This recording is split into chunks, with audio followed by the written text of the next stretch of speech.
Kid and Tiger.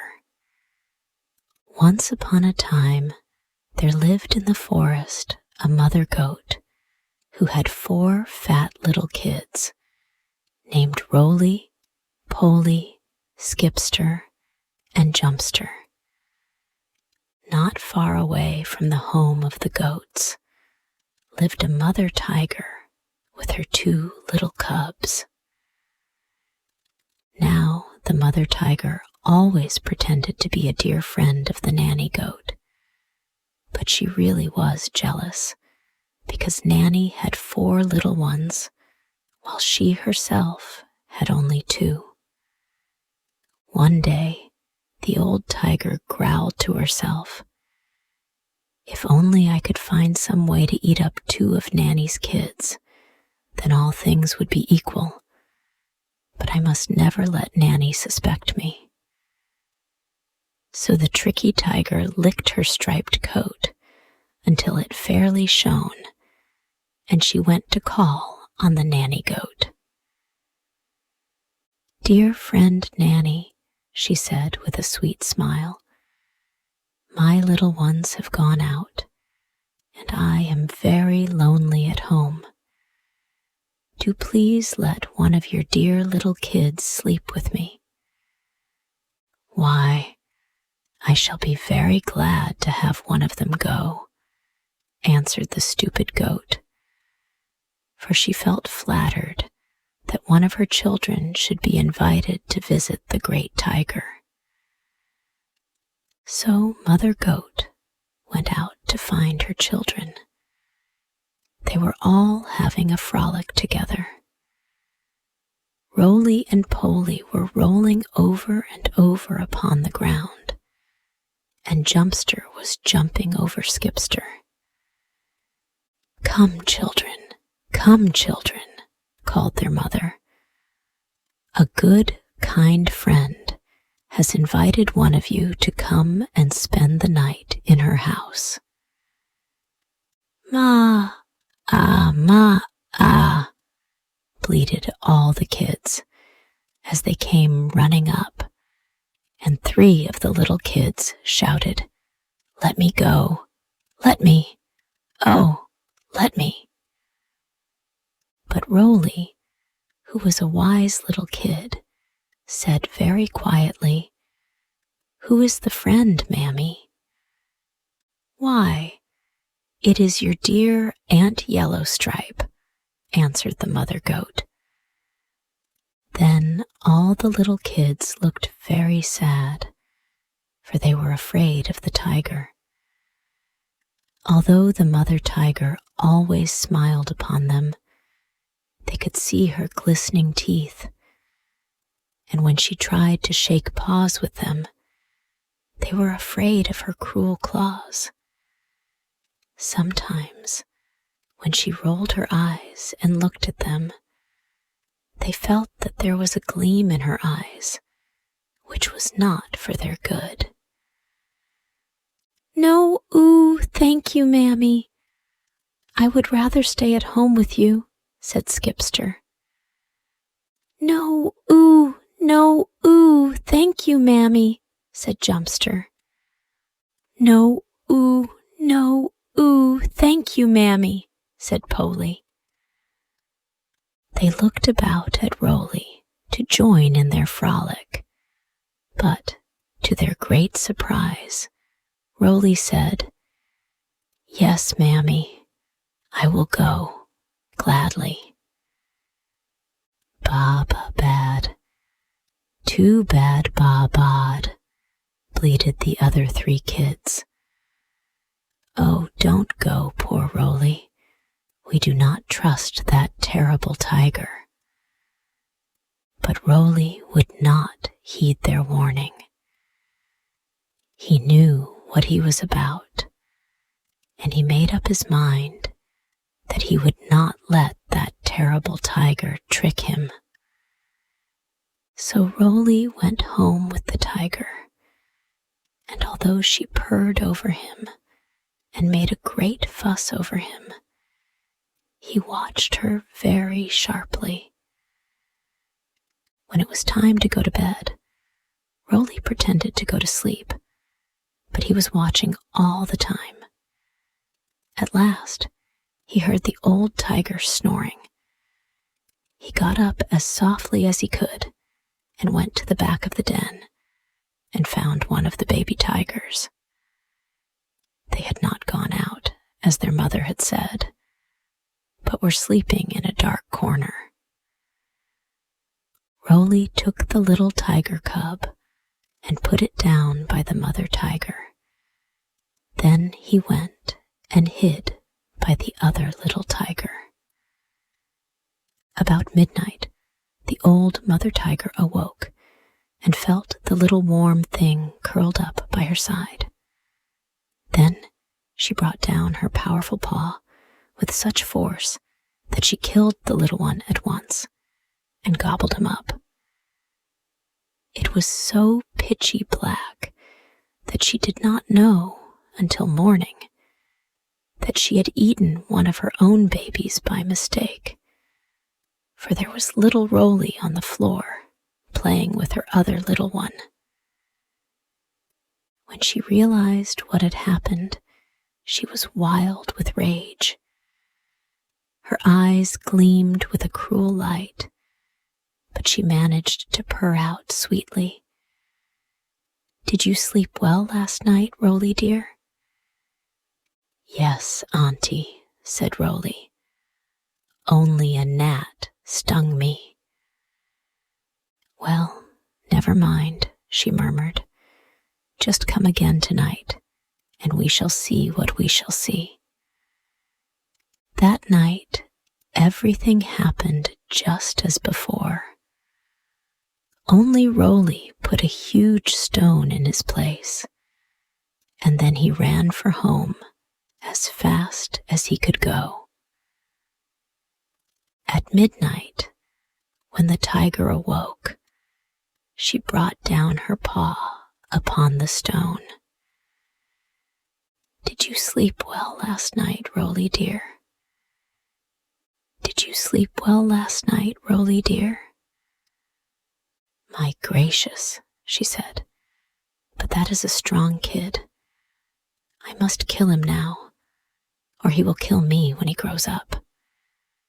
So she bit at the stone with all her might and broke all her front teeth.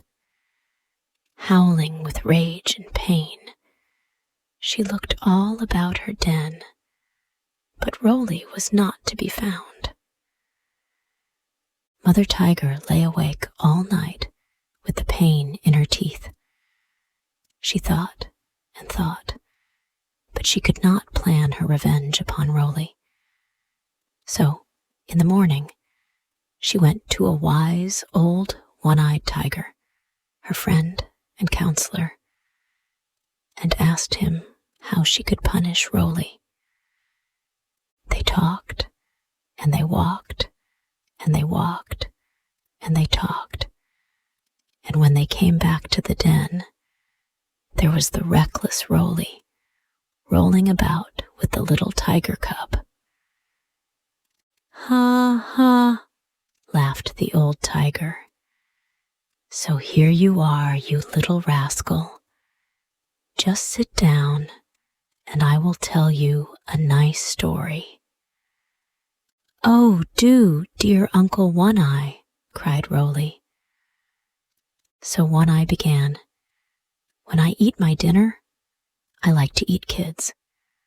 4 little kids are just one mouthful for me, and today I'm very hungry. So I am coming to your house, and I shall make 1 mouthful of you and your brothers and sisters." "Good, good," cried Roley, clapping his paws. "What good stories you do tell. Now, listen, and I will tell you a story. When you come to eat us up, Skipster will hold you by the forelegs, and Jumpster will hold you by the hind legs, and Poley will hold your head, and Roley will chop it off. And our mother will have a big fire ready, and we will cook you. But I think first we will skin off your coat, for it will make us such a nice striped rug for our floor." This story terrified the old tiger, and he took to his heels and ran for home as fast as he could go. On the way home, he met 6 other tigers, and he said, "My dear friends, I know where there's a fine kid for you to eat. I do not care for him myself, but I will help you catch him, and I will watch you eat him." The 6 tigers were all so hungry that each one would have liked to eat the whole kid. As they followed One Eye, each tiger was plotting how to make the others do the work so that he could get the kid. They started toward the goat's home, and sure enough, there was Roley rolling along toward home. But the minute he saw the tigers, he crawled up into a tall tree that grew near his house. The first tiger gave a spring in the air, but could not reach the branch where Roley was sitting. Then the second tiger tried, and one after another, each tiger jumped, but missed Roley. So he sat there on his perch, mocking them. "Baba, too bad, too bad." At last, the tigers had to give up, and they all sat in a ring and took counsel together. Then One Eye said, "I know how we can reach him. I will stand here against the tree trunk, and the rest of you can climb on my back, one on top of the other. Then we can catch the rascal very easily." They all agreed that this was an excellent plan. So One Eye propped himself against the tree, and the other tigers climbed one on top of the other until the top tiger reached out his paw and almost touched Roley. As he did so, One Eye cocked up his eye to see how they were getting along. Roley called out, "Mother, oh mother, give me a lump of mud, and I will hit the old brute in his one eye, and that will finish him." When One Eye heard this, he was so frightened that he gave a great jump, and down tumbled the whole 7 tigers in a heap, and all fighting and biting and scratching and spitting at each other, for they imagined other beasts were fighting them.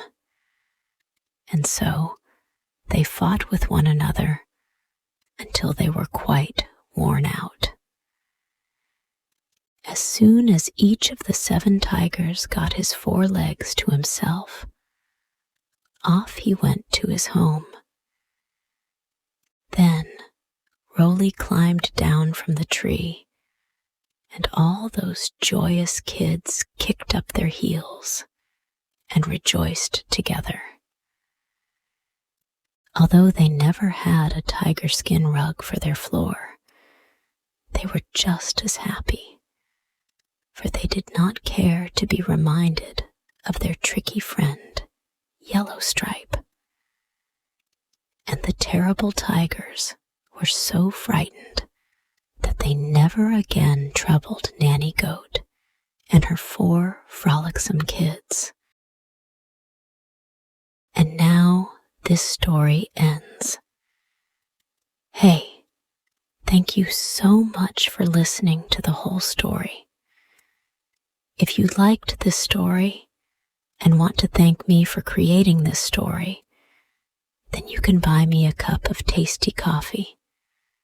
Just join our YouTube channel and be an official member of our family to support us for making even more interesting story videos for you every day.